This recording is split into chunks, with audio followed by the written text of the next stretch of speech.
kami melakukan siaran pers atau hak jawab terkait dengan adanya pemberitaan yang dilakukan oleh saudara Rizky Bilar di dalam akun Instagram pribadi maupun YouTube channel Reslan Channel dan Siska TV.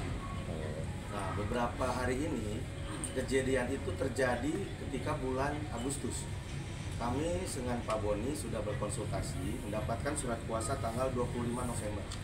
Ini suratnya. Dari penunjukan Pak Boni kepada tim hukum terkait kegaduhan atau pemberitaan yang menyudutkan belakangan ini nama Boni Anggara. Di mana keluarga dari Boni Anggara sendiri banyak yang merasa ini harus diluruskan atau diklarifikasi pemberitaan itu. Di mana saudara Rizky Bilar sudah mengatakan dalam medianya bahwa saudara Boni Anggara pertama tidak profesional. Nah ini yang kedua, saudara Boni Anggara juga telah melakukan diduga kesalahan atau bobrok di dalam mengelola perusahaan PT MRB, di mana PT MRB adalah pemegang sahamnya yaitu Pak Boni Anggara sendiri bersama-sama dengan Rizky Bilar.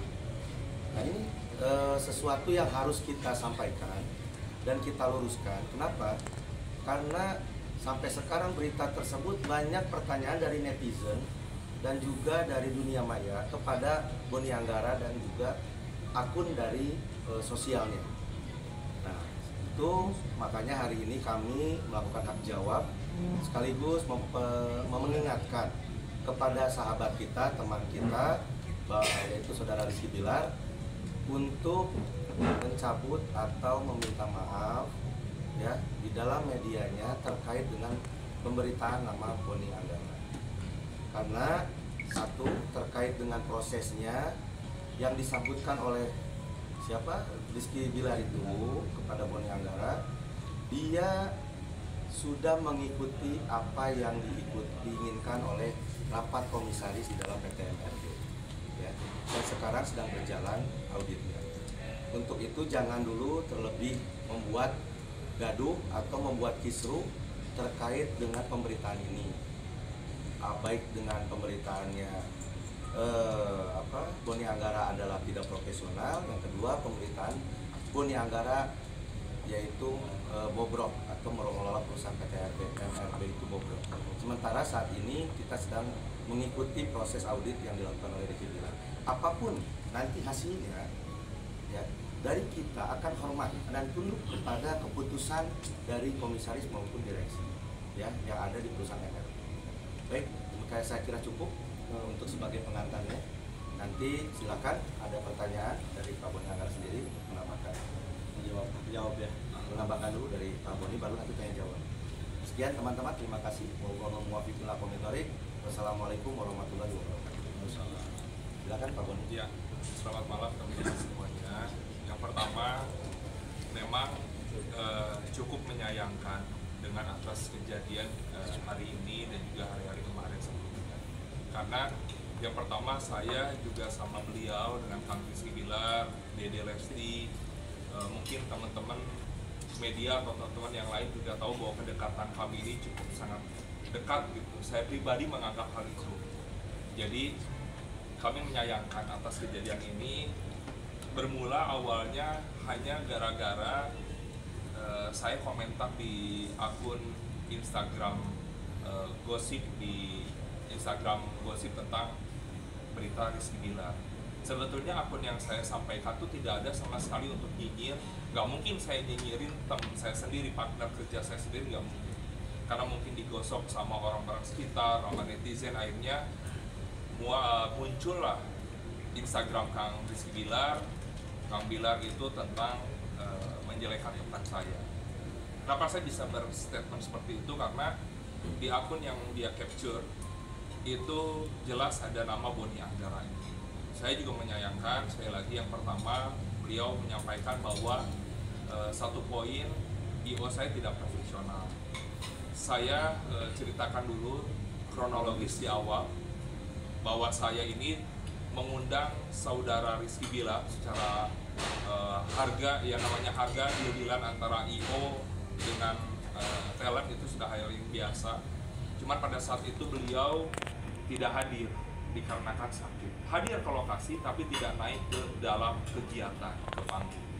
Bahkan pada saat beliau sakit, saya ini yang mengantarkan beliau, menyuruh tim saya untuk mengantarkan ke rumah sakit terdekat.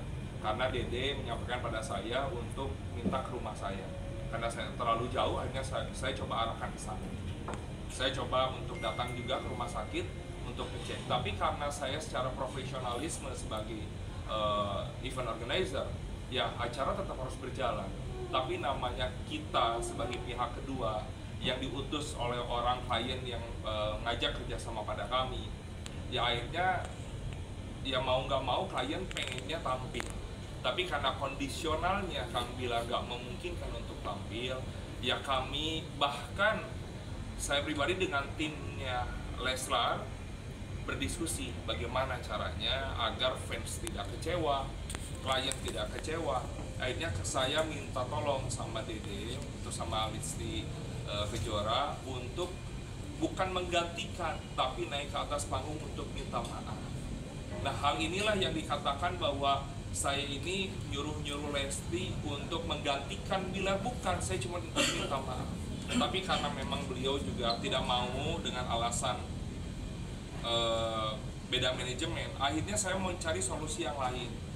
Untuk dadah-dadah doang deh di kaca, karena permintaan klien saya, dadah-dadah di mobil, yang penting fans tahu, penonton tahu bahwa kehadiran Leslar ini memang betul, kita tuh nggak bohong gitu sebagai event organizer. Tapi itu pun tidak mau, akhirnya kami punya saran untuk mengvideo call, minimal dengan video call bahwa betul Rizky Bilar ini diundang di acara kami. Akhirnya kami lakukan komunikasi dengan Lesti Kejora. Akhirnya ini bukti chattingannya. Ya.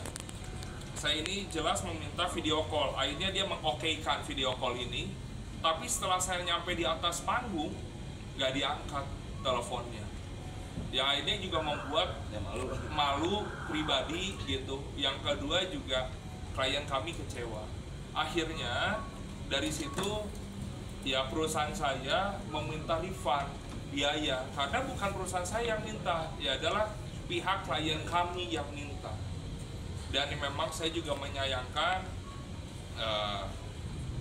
bahwa saudara Rizky Bilar juga tidak ada permintaan maaf ke klien kami. Itu yang akhirnya mungkin membuat klien kami juga minta refund secara biaya, karena yang mungkin pikiran klien ya kalau tidak perform ya harus kembali uangnya. Nah, hal itulah yang membuat menjadi pergesekan ini dimulai membuat saya katanya tidak profesional. Sekali lagi bahwa saya ini ada di posisi kedua yang berbeda. Saya saat sedang menjadi pengusaha event organizer, saya harus profesional. Dan saya kapan menjadi teman sahabat keluarganya juga Kang Bilar. Jadi memang hal ini yang membuat jadi pergesekan di awalnya, akhirnya lanjut kepada tudingan ketidakprofesionalan saya mengelola MRB clothing. Teman-teman juga diundang sebelumnya waktu saat rilis launching, bahwa di berita kedua Kang Bilar menyebutkan bahwa saya teriak-teriak ke orang bicara Kang Bilar ini saya bayar menjadi brand ambassador. Itu sama sekali bohong, fitnah. Kenapa saya katakan itu? Karena tidak mungkin saya bilang itu ke orang lain, Kang Bilar saya bayar, sedangkan fresh release saat kita konferensi pers rilisnya MRB, teman-teman tahu bahwa di sana saya ini sebagai investor, saya ini menginvestkan dana saya kepada perusahaan MRB. Hanya saja memang hal itu tidak dikonfirmasi kepada kita. Saya juga menyayangkan Kang Bilar tidak komunikasi dengan kita, padahal WA ada. Kalau memang benar ada orang, kan lu ngomong ke orang lain gue brand ambassador, ya hal seperti itu harusnya sih disampaikan saja by WA gitu. Yang ketiga adalah bilang bobroknya saya mengelola perusahaan. Jadi memang bagi saya pribadi tidak jadi masalah saya dikatakan bobrok atau dikatakan tidak baik dalam mengelola perusahaan, asalkan memang buktinya itu sudah selesai. Nah, sampai saat ini perusahaan ini belum bubar, belum ada hal sampai sejauh apa. Makanya saya tidak menerima dikatakan bobrok, karena perusahaan ini sedang kita jalani bareng-bareng. Yang pasti Kang Bilar minta diaudit, kita melaksanakan audit sampai kami sudah membuat risalah meeting dengan tim legalnya Rizky Bilar. Kami sudah berikan data-data dokumentasi selama 2 hari kita audit, dan akhirnya sampai hari ini kami belum menemukan jawaban. Tapi informasi yang kami dapat semua ini menurut hasil meeting kemarin ya sepertinya tidak ada masalah. Cuman tidak tahu sampai hari ini hal ini masih diungkit sampai banyak netizen ataupun statement dari Kang Bilar di Instagram eksklusif mengatakan saya penipu, ya saya mengambil uang orang. Ini bukti di konten eksklusif yang ya saya juga menyayangkan bahwa Kang Bilar kenapa harus mengkontenkan ini dalam konten eksklusif. Kenapa nggak mencoba untuk komunikasi? Bahkan saya coba juga akhirnya mencoba untuk tabayun dengan Kang Bilar. Saya sudah WA juga beberapa kali. Terakhir tanggal 25 November. Saya coba, Assalamualaikum Kang, Kang, kapan kita bisa ketemu, bisa silaturahmi? Tapi tidak ada respon.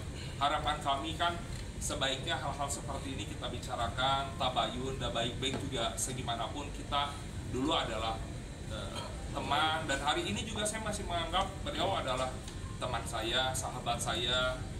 Saya tidak mau dengan kejadian seperti ini kita jadi melebar kemana-mana. Sekali lagi, saya di sini cuma hanya hak jawab saya, karena selama 2 bulan saya diam, bukan berarti saya tidak ngapa-ngapain, tapi saya coba untuk tabayun, silaturahmi. Cuman lama-kelamaan karena ini tidak berkembang, akhirnya saya lakukan ini. Karena kalau saya tidak lakukan ini akan dibenarkan oleh orang lain yang membacanya. Jadi saya pribadi juga mohon maaf sekali lagi kepada Kang Bilar, Dede, tidak ada maksud lain untuk membesar-besarkan masalah ini, tapi hanya hak jawab saja. Dan insya Allah saya selama 14 tahun berbisnis, sepertinya saya tidak pernah mengecewakan orang lain. Yang kedua, dalam MRB ini jelas bahwa selain saya pengelola, saya adalah investor. Saya mencaskan uang saya di sini. Jadi MRB ini biar teman-teman tahu, yang berinvest ini ada saya sama Om Reza secara investasi uang. Kang Bilar sama Dede itu tidak menginvestasikan uang apa.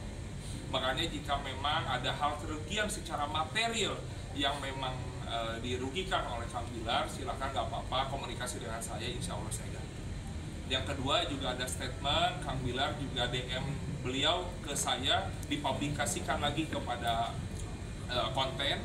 Di situ berbicara bahwa dia bilang saya ini tidak goblok, body dan lain sebagainya. Bahkan ada berstatement saya mentransfer uang kepada istri saya, Rizka.